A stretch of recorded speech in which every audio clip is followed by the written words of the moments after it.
Assalamualaikum warahmatullahi wabarakatuh. Kami dari kelompok 6 Statistik Pendidikan dengan anggota kelompok Nabila Nazla dan Kama Ali Husain Yudhistira.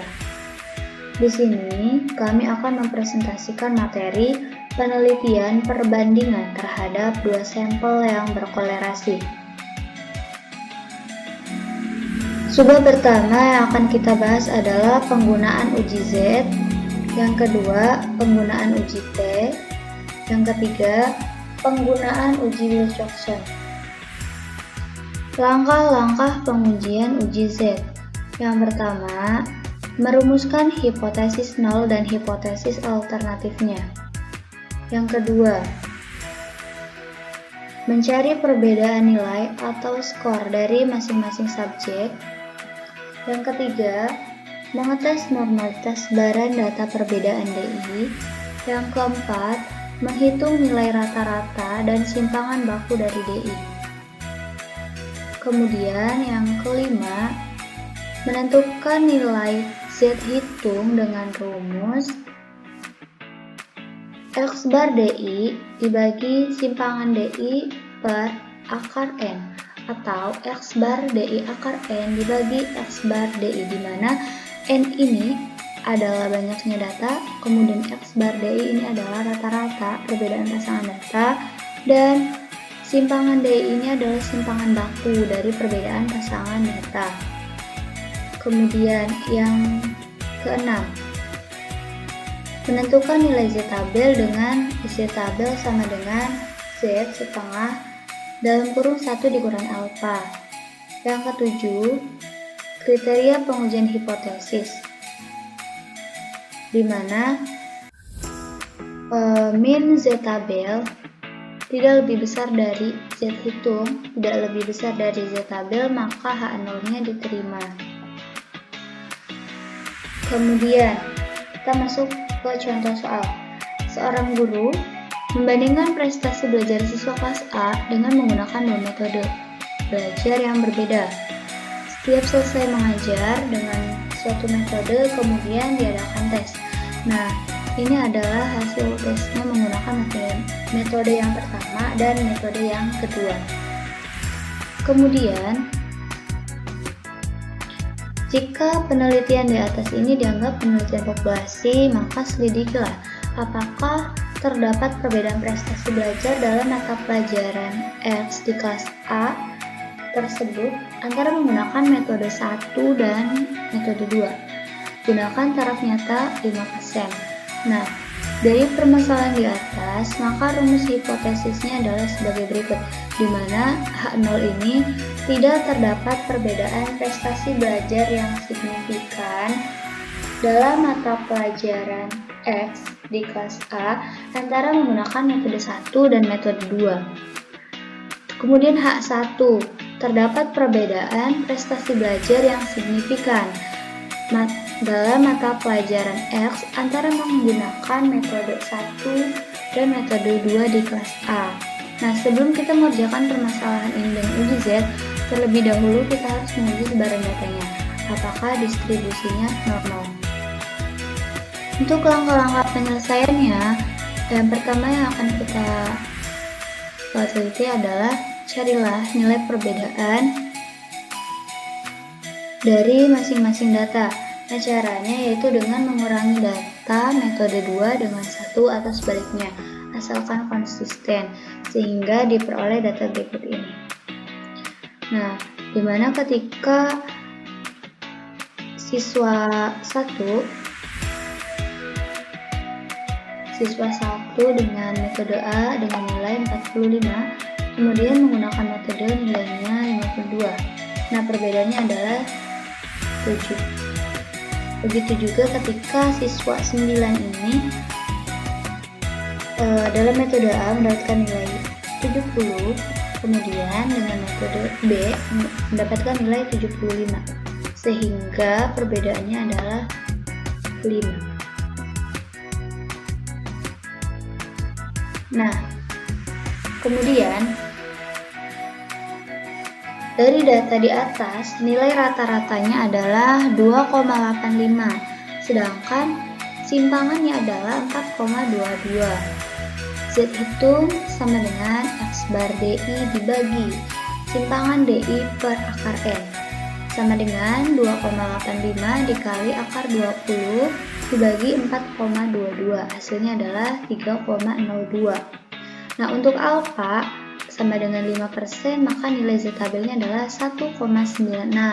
Sedangkan untuk alfa 1%, maka nilai Z tabelnya adalah 2,58. Sehingga kriteria pengujian hipotesisnya adalah Z tabel tidak lebih besar dari Z hitung, tidak lebih besar dari Z tabel, maka H0 diterima karena nilai Z hitung sama dengan 3,02, berada di luar daerah penerimaan H0, maka H0-nya ditolak dan H2 diterima. Sehingga kesimpulan akhirnya adalah terdapat perbedaan prestasi belajar yang signifikan dalam mata pelajaran X antara menggunakan metode 1 dan metode 2 di kelas A. Nah, yang selanjutnya kita akan membahas mengenai penggunaan uji Z. Nah, maksud saya penggunaan uji T. Nah, uji T digunakan jika penelitian menggunakan sampel. Jenis pengujian statistika untuk mengetahui apakah ada perbedaan dari nilai yang diperkirakan dengan nilai hasil perhitungan statistika. Langkah-langkah pengujian uji T. Yang pertama, merumuskan hipotesis 0 dan hipotesis uji T. Yang kedua, mencari perbedaan nilai atau skor dari masing-masing subjek. Yang ketiga, mengetes normalitas baran data perbandingan. Yang keempat, menghitung nilai rata-rata dan simpangan baku. Yang kelima, menentukan nilai T hitung dengan rumus.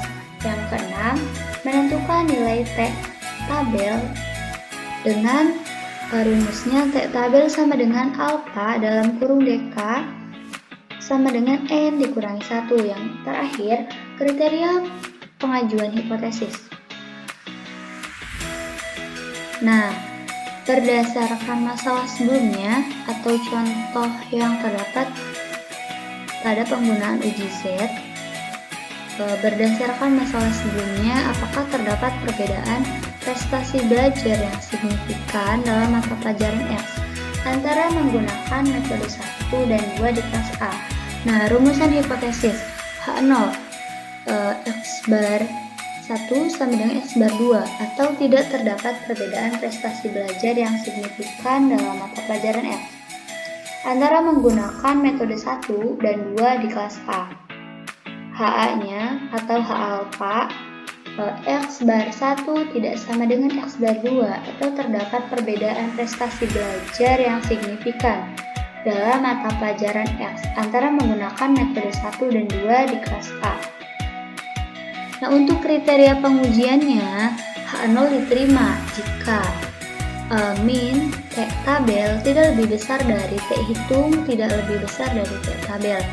Sehingga T hitungnya ini sama dengan X DI akar N dibagi simpangan DI sama dengan 2,85 akar 20 dibagi 4,22. Hasilnya adalah 3,02. Nah, untuk T tabelnya atau T alfa N dikurangi 1 sama dengan T 0,05 dikali 9 sama dengan 2,2622. Nah, karena T hitung lebih besar dari T tabel, maka H0 ini ditolak. Artinya, terdapat perbedaan prestasi belajar yang signifikan dalam mata pelajaran X antara menggunakan metode 1 dan 2 di kelas A. Di sini saya akan menjelaskan tentang penggunaan uji Wilcoxon. Uji Wilcoxon digunakan untuk menguji signifikansi perbandingan dua sampel yang saling berkolerasi bila data tidak berdistribusi normal atau datanya berbentuk ordinal. Langkah-langkah uji Wilcoxon. Yang pertama adalah rumuskan hipotesis. Yang kedua adalah statistik uji. Yang ketiga adalah kriteria pengujian. Yang keempat adalah kesimpulan. Selanjutnya adalah langkah-langkah uji Wilcoxon. Yang pertama adalah rumuskan hipotesis. penetapan taraf signifikan, penentuan perumusan hipotesis. Itu adalah H0 sama dengan tidak ada perbandingan signifikan.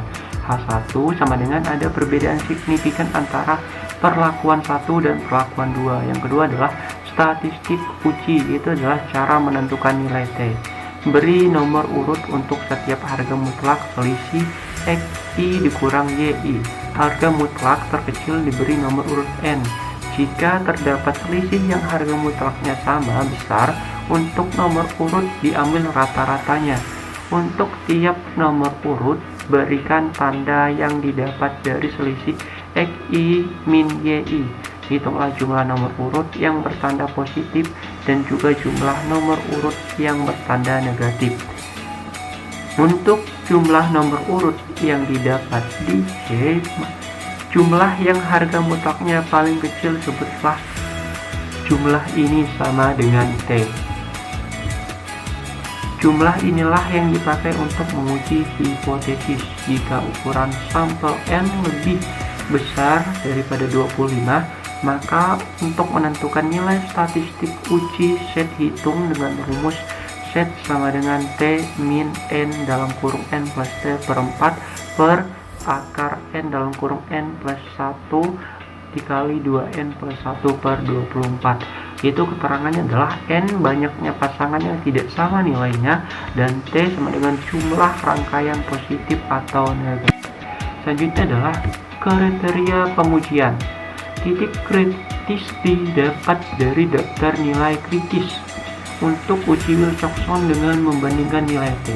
Jika T lebih besar daripada T0, maka H0 ditolak dan H1 diterima. Jika T lebih besar daripada T0, maka H1 ditolak dan H0 diterima. Menentukan titik kritis.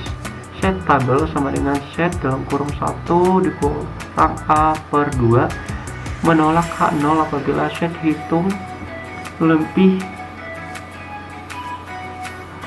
kecil dari min dalam kurung 1 dikurang A per 2 atau set hitung lebih besar daripada set dalam kurung 1 dikurang A per 2. Yang keempat adalah kesimpulan H0 atau H1. Yang diterima merupakan kesimpulan yang didapat dari uji Wilcoxon. Contoh, seorang guru ingin membandingkan motivasi belajar siswa yang diberikan metode A dan metode B. Berdasarkan hal tersebut diperoleh data sebagai berikut. Nah, di sini ada sebuah tabel. Ini adalah tabel data siswa, yaitu adalah data 10 siswa yang sudah menggunakan metode A dan metode B. Contohnya adalah siswa 1. Siswa 1 motivasi berjumlah 65 setelah menggunakan metode A dan 60 motivasi setelah menggunakan metode B. Nah, rumusan hipotesis itu adalah H0 tidak terdapat perbedaan motivasi siswa yang diberikan metode A dan metode B, dan HA terdapat perbedaan motivasi siswa yang diberikan metode A dan metode B. Kriteria pengujian H0 diterima jika W hitung lebih besar daripada W. Yang kecil itu adalah 7. Di sini ada 7. Nah, itu adalah tanda negatif tadi, yaitu 1 tambah 6 hasilnya 7. Jadi W hitungnya adalah 7. Nah, W tabelnya ini nyarinya dari tabel kritis